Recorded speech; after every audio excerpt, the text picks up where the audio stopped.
I'm in southern Alberta. I've been driving for a couple days. I guess this is the third day coming home. I had a little bit of enjoyment on the way. I stopped at Eclipse Hot Springs in Whitehorse, Yukon, then also at the Laird River Hot Springs. I believe that was in BC. It was near the border. That was real relaxing. And the rest of the trip was more uneventful.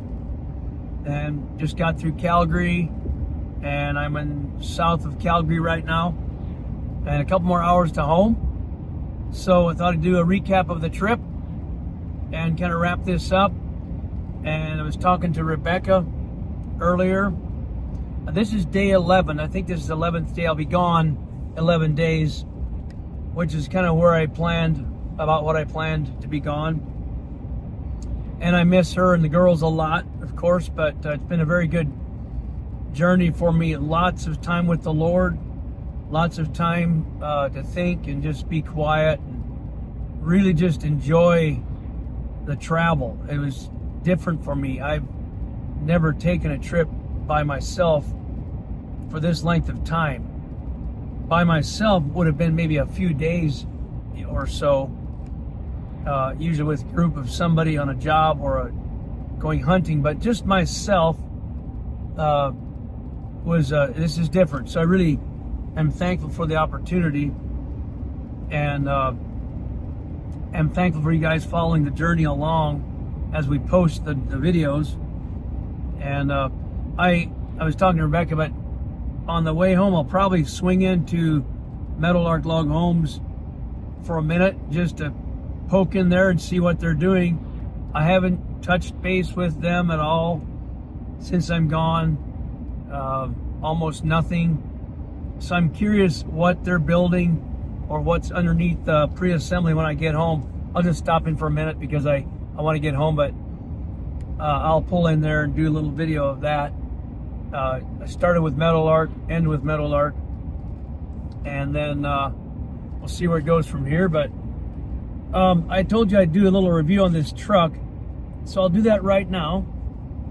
For those of you who are interested, then we'll just kind of go from there. I'll talk about some log homes in Canada because we're in Canada right now, and that kind of reminds me to wrap up that part too. So this Chevy Silverado 1500 Duramax 3-liter diesel. Okay, because I thought it was kind of fun to talk about a little bit.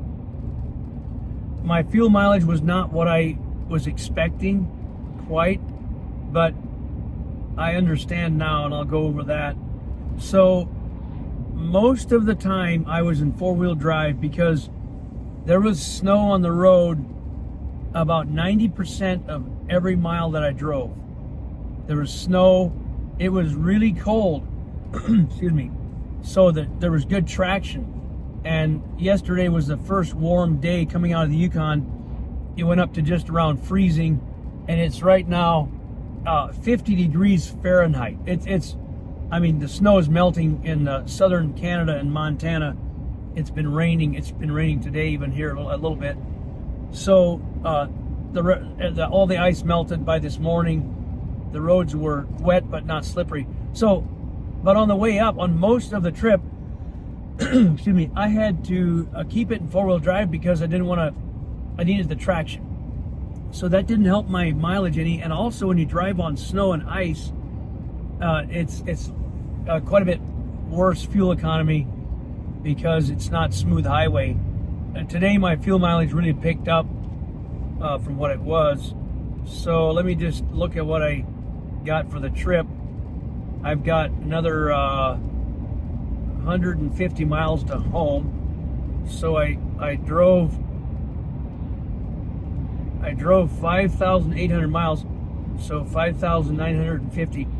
I'll have driven just about 50 miles under 6,000 miles on this trip by the time I get home. And I averaged 20.7 miles per gallon. This truck is rated at 27, but I only got 20.7. And so the fuel mileage was a little bit worse, but I'm not going to complain. A lot of it wasn't very fast driving, which was actually kind of hurts your fuel economy when you go slower. The other thing is the problem with the emissions was in Alaska. It was like right around 40 below zero that morning. It had been extended cold for so long, and that emission system simply froze. Then it went above zero. It warmed up almost 40 degrees, and then it thawed and worked correctly again. It was limiting my speed. That happened in the Yukon coming home also. For a couple hours, it was limiting my speed to 50 miles an hour. It was also 40 below zero that night in the Yukon. I don't remember if I said this, but I started driving home, driving out of Wasilla around noon and went up to see that log house. And by the time I got to Tok, Alaska, it was dark. And I could have got a room, but I wasn't tired at all. And it was a full moon, or almost a full moon clear out. So I tried video. I couldn't get video of the mountains in the night. Even though it was real bright for me, I could see the mountain ranges. I couldn't get video. So it was just too dark for that. But I drove from Tok, Alaska, well, actually from that log house, Glen Allen, Alaska, all the way to Yukon during the night, Whitehorse, through the night. And it was clear all the way. It was absolutely beautiful. I got some video toward the morning. I stopped to sleep in the truck for about 2 hours. But I got, most of that was night driving. And it was so beautiful with the moonlight out. So that was the first night coming home. And then I got a room at Watson Lake, Yukon for the second night. And I drove last night, slept in the truck twice this last night. And here I am. So the truck performed beautifully, except for the two issues with frozen emission system. So I don't know how this would work if it's extended cold. Like, we don't have that kind of cold where we're at in Montana, like that. Not that cold, very seldom, if ever, and not that extended. So anyhow, so much for the truck. I really like this truck. It drives so nice. It was so comfortable to drive. It felt safe because I got really good tires on it, really good traction, never had any issues with slipping.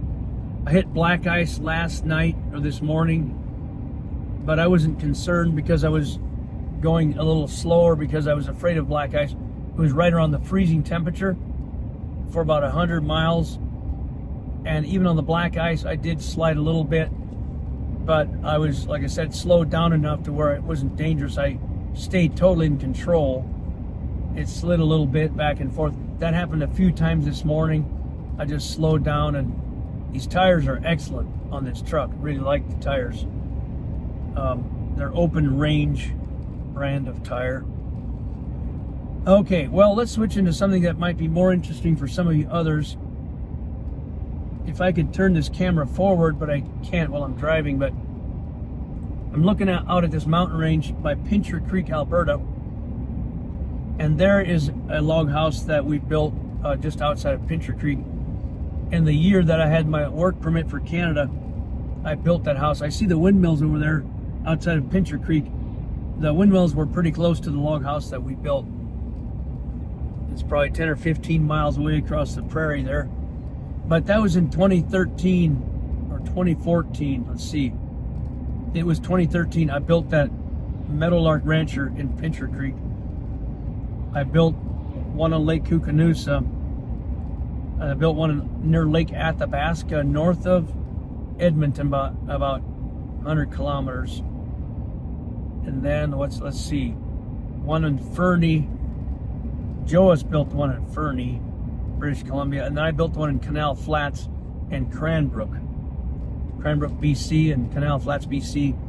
And the Canal Flats, BC one was where we found the builder who now builds our houses in Canada. So if you want to build a house in Alaska, we can go up there and do that because we're obviously American citizens. We go to Alaska, and Joas and Michael are up there. They can build it. or our crew from Montana, you know, can go up and build it. For Canada, you have to use somebody else. We can't come up and build it, and we can connect you with the company out of Canal Flats, like I said in my previous video. So we can certainly sell and build up here in Canada for you. Canada is a beautiful place. I really enjoy going through it. I enjoy their scenery, enjoy the people, enjoy the roads. It's always fun to be up here. And the hot springs that we've come to at times are enjoyable, that are near us, near the border. So we haven't come up to Canada much since COVID. Since before COVID, we used to come up more. So I guess we need to start doing that again. We're just a little over an hour from the Canadian border from our house. And then we just go up there, and there's Fairmont Hot Springs, and there's attractions that we like. There's Ainsworth Hot Springs. Well, I'm rambling now.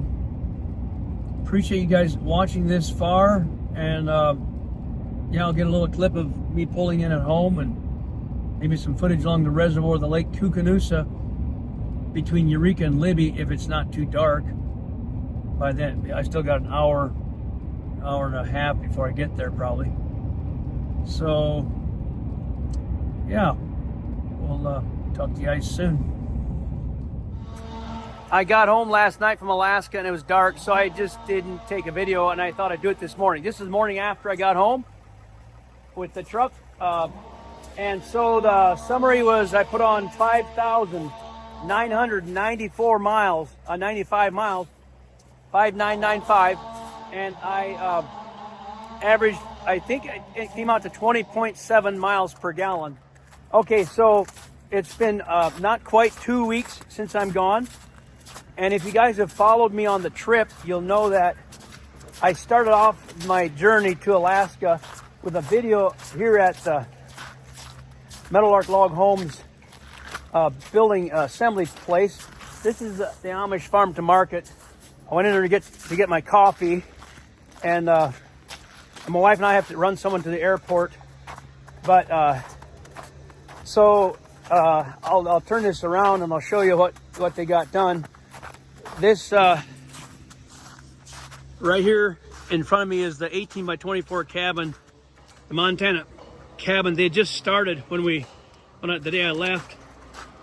That's right here, and then over there is the chalet, kind of like a Meadowlark chalet that they were working on. So this is almost completed. They're taking it apart. They're peeling the ledges, marking the logs, putting it in packages. So this is all coming apart. 18 by 24 Montana cabin. So they're taking that apart, and this was being assembled up when I was taking off that day. Now it's going down, see, being dismantled. So this cabin is being dismantled over there, and Josiah, my brother-in-law Josiah, this is his house, him and Dorothy, the Meadowlark chalet kind of a house. And this was up, and they're taking this apart also, putting it in these packages. So here we go. Hey John, they working you hard? Huh? They working you hard? Not too hard. Not too hard. Now, they're always trying. Yeah, always trying. Yeah. Well, it looks like they got a lot done. They got this house almost done while I was gone. So there you have it. That's the summary of these houses, and that's the last video of my Alaska trip.